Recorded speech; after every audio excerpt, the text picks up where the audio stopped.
Hello, hello everyone. ഇന്ന് ഞാൻ തനിക്കുട്ടിയുടെ ഒരു ഇഷ്ടമുള്ള കറിയാണ് കേട്ടോ. പൊതുവേ കുട്ടികൾക്ക് കൈപ്പയ്ക്ക കറി എന്ന് പറയുമ്പോൾ ഇഷ്ടമല്ല. പക്ഷേ ഇത് ആദ്യം തന്നെ ഒന്ന് വറുത്തൊക്കെ വെക്കുന്നത് കൊണ്ട് കുറച്ച് കയ്പ്പൊക്കെ കുറയാറുണ്ട്. അപ്പോൾ അവൾ ഇഷ്ടപ്പെട്ട് കഴിക്കാറുണ്ട് ഇത് ആക്ച്വലി. അപ്പോൾ നമുക്ക് ഇന്ന് അതൊന്ന് നോക്കിയാലോ. നാടൻ കറി കേട്ടോ, പാലക്കാട് സൈഡൊക്കെ വയ്ക്കുന്ന നല്ല പുളി ഒഴിച്ചുള്ള നല്ല ചൊടിയൊക്കെ ഇഷ്ടപ്പെടുന്നവർക്ക് പറ്റുന്ന കറിയാണ് ഇത്. ഞാൻ ആദ്യം തന്നെ വീഡിയോ എടുക്കാൻ പ്ലാനില്ലാത്തതുകൊണ്ട് എണ്ണയൊക്കെ ഒഴിച്ചു. അപ്പോൾ ആദ്യം ഒരു 2 ടീസ്പൂൺ എണ്ണ നമുക്ക് വേണം. അതിപ്പം വെളിച്ചെണ്ണയാണെങ്കിൽ നാടൻ കറികൾക്ക് പൊതുവേ വെളിച്ചെണ്ണ ആയിരിക്കുമല്ലോ ടേസ്റ്റ് കൂട്ടുക. വെളിച്ചെണ്ണയാണെങ്കിൽ അത്രയും നല്ലത്. 2 ടീസ്പൂൺ വെളിച്ചെണ്ണ ചേർത്തിട്ടുണ്ട്. അതൊന്ന് ചൂടായി വരുമ്പോൾ ഒരു ടീസ്പൂൺ കടുക് ചേർക്കുക.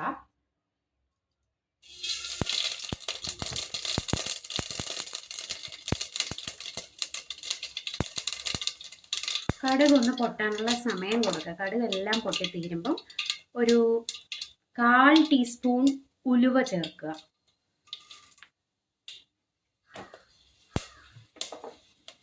നമ്മുടെ മീൻകറിയുടെ ഒക്കെ മണവും ടേസ്റ്റും എല്ലാം കിട്ടും കേട്ടോ ഇങ്ങനെ ചേർക്കുന്ന സമയത്ത്. പിന്നെ ആ ഉലുവ പൊട്ടിക്കഴിയുന്ന സമയത്ത് നമുക്ക് ഒരു ടീസ്പൂൺ ഇഞ്ചിയും ഒരു 1/4 ടീസ്പൂൺ വെളുത്തുള്ളിയും, ഏകദേശം ഒരു 2-3 അല്ലി മതിയാവും. ഒരു ചെറിയ പീസ് ഇഞ്ചിയും അത് ചേർത്ത് കൊടുക്കുക. ഒന്ന് ഇളക്കി കൊടുക്കുക.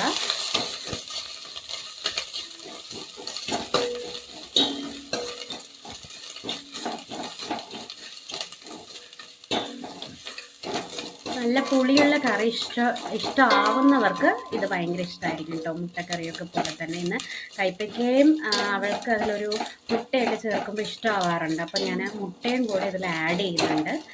അതല്ലാതെ മുട്ട വേണ്ട എന്നുള്ളവരാണെങ്കിൽ കൈപ്പയ്ക്ക മാത്രം ആഡ് ചെയ്ത് ഒന്ന് തിളച്ചിറക്കാവുന്നതേ ഉള്ളൂ.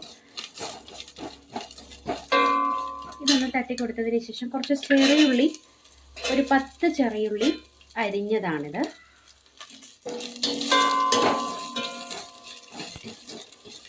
ഒന്ന് വഴറ്റി കൊടുക്കാം.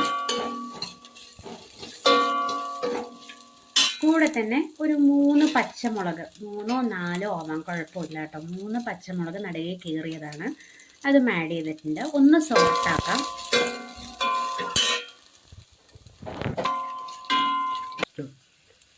ചെറിയുള്ളിയും പച്ചമുളകും ഒന്ന് വഴണ്ട് വന്നിട്ടുണ്ട്. ഇനി ഒരു തക്കാളി നമുക്ക് ചേർത്ത് കൊടുക്കാം കേട്ടോ.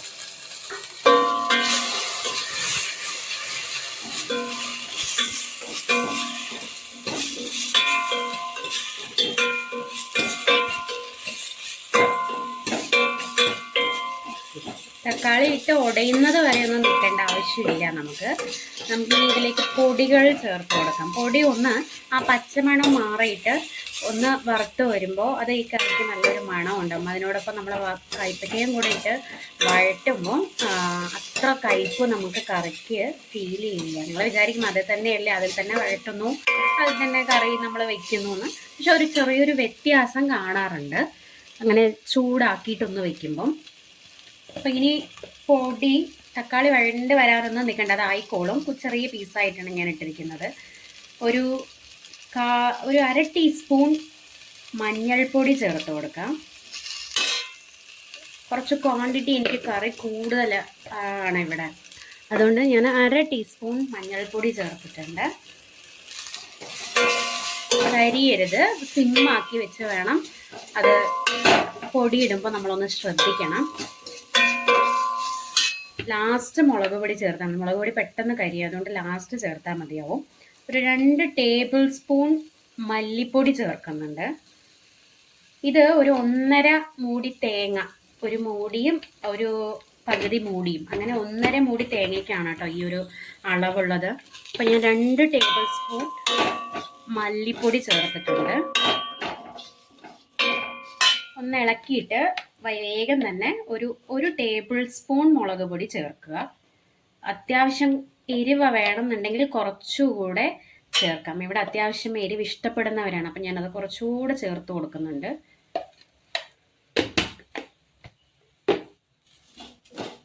അത് വേഗം ഇളക്കി കൊടുക്കുക. ഒപ്പം തന്നെ നമുക്ക് കൈപ്പയ്ക്കയും കൂടെ ചേർത്ത് കൊടുക്കാം. ഒരു കൈപ്പയ്ക്കയാണ് കേട്ടോ ഞാനിവിടെ എടുത്തിരിക്കുന്നത്.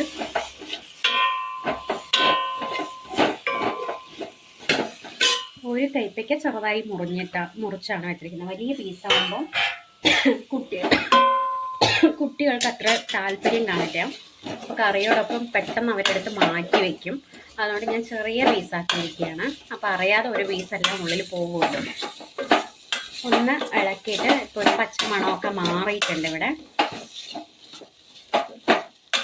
ഇനി ഈ കൈപ്പയ്ക്ക വേവാനായിട്ട് വെക്കണം. അപ്പോൾ നമ്മൾ കുറച്ച് വെള്ളം ചേർത്തിട്ട് ഒന്ന് അടച്ചു വെച്ചാൽ നന്നായിരിക്കും. അതുകൊണ്ട് ഞാൻ കുറച്ച് വെള്ളം ചേർത്ത് കൊടുക്കാൻ പോവുകയാണ്.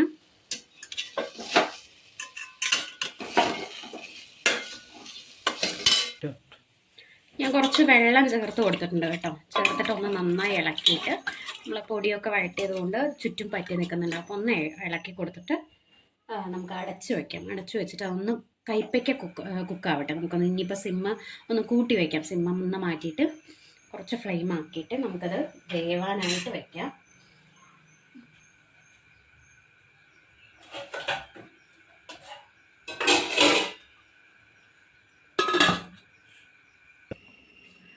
അപ്പോൾ കുറച്ച് നേരം നമ്മളതൊന്ന് കൈപ്പയ്ക്ക വേവേണ്ട സമയമാണ് കേട്ടോ കൊടുത്തിരിക്കുന്നത്. ഇതിനിടയിൽ ഞാൻ 2 തവണ തുറന്ന് ഇളക്കി കൊടുത്തിട്ടുണ്ടായിരുന്നു.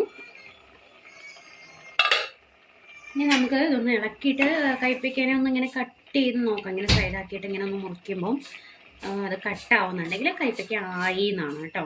ഇനി നമുക്ക് ചേർക്കേണ്ടത്, കൈപ്പയ്ക്കൻ്റെ വേവ് ആയി കഴിയുമ്പോൾ പുളി ചേർക്കണം.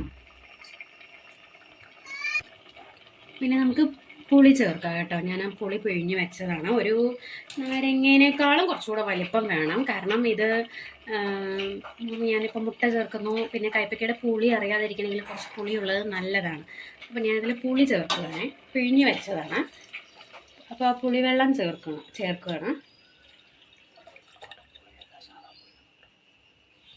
സാധാരണ പുളിയാണ് കേട്ടോ, കുടംപുളിയല്ല, സാധാരണ പുളിയാണ് ഇവിടെ ഞങ്ങൾ യൂസ് ചെയ്യാറ്.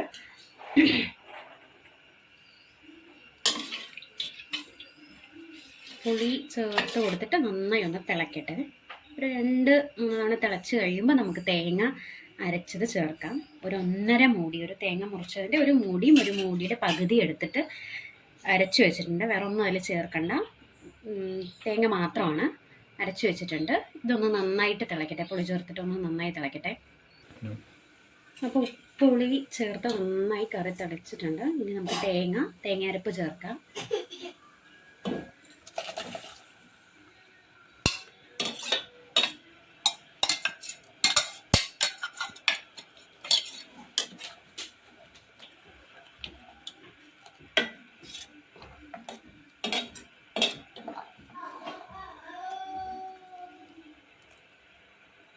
ഇനി ഇത് നന്നായിട്ട് ഒന്ന് തിളച്ച് ഒന്ന് കറി ഒന്ന് ഒതുങ്ങി വരാനുണ്ട് കേട്ടോ. ഈ തേങ്ങയൊക്കെ ഒന്ന് ഒതുങ്ങിപ്പോവും. അതിന് ശേഷം നമുക്ക് മുട്ട ചേർക്കാനുണ്ട്. ഒന്ന് നന്നായി തിളക്കട്ടെ. തേങ്ങ ചേർത്തി കൊടുത്തിട്ടുണ്ട്. ഞാൻ ഇടയിൽ ഉപ്പ് ചേർത്തിരുന്നു കേട്ടോ. ഞാൻ ഉപ്പ് ചേർക്കൂ എന്നുള്ളത് പറയാൻ മറന്നുപോയി.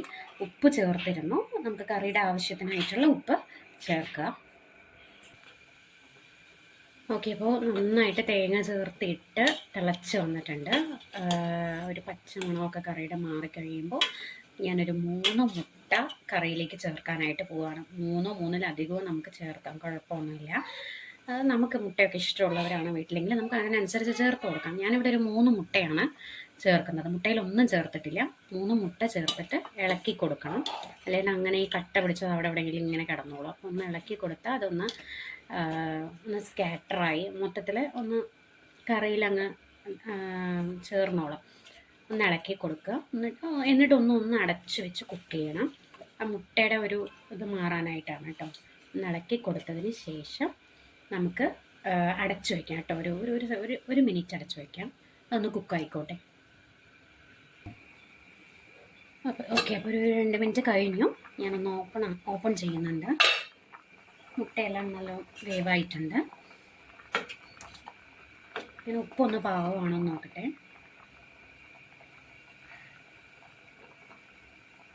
ഉപ്പ് എല്ലാം പാകമാണ് കേട്ടോ. പുളിയും എല്ലാം പാകമാണ്. ഇവിടെ അത്യാവശ്യം പുളി വേണ്ടവരായതുകൊണ്ട് നല്ല പുളി ഒഴിച്ചിരുന്നു ഞാൻ. അപ്പോൾ ഇങ്ങനെയുള്ള നാടൻ കറികൾ ഇഷ്ടമാണെങ്കിൽ നമ്മുടെ ചാനലൊന്ന് സബ്സ്ക്രൈബ് ചെയ്യണം, ലൈക്ക് ചെയ്യണം, ഷെയർ ചെയ്യണം. ഞാൻ കറി ഓഫ് ചെയ്യാണ്. അപ്പോൾ നമ്മുടെ കറി മുട്ട, പാവയ്ക്ക അല്ലെ കൈപ്പയ്ക്ക, നമ്മളിവിടെ കൈപ്പയ്ക്ക എന്നും പറയും കേട്ടോ. കൈപ്പയ്ക്ക കറി റെഡി ആയിട്ടുണ്ട്. ഞാൻ ഓഫ് ചെയ്യുന്നു. Okay, thank you.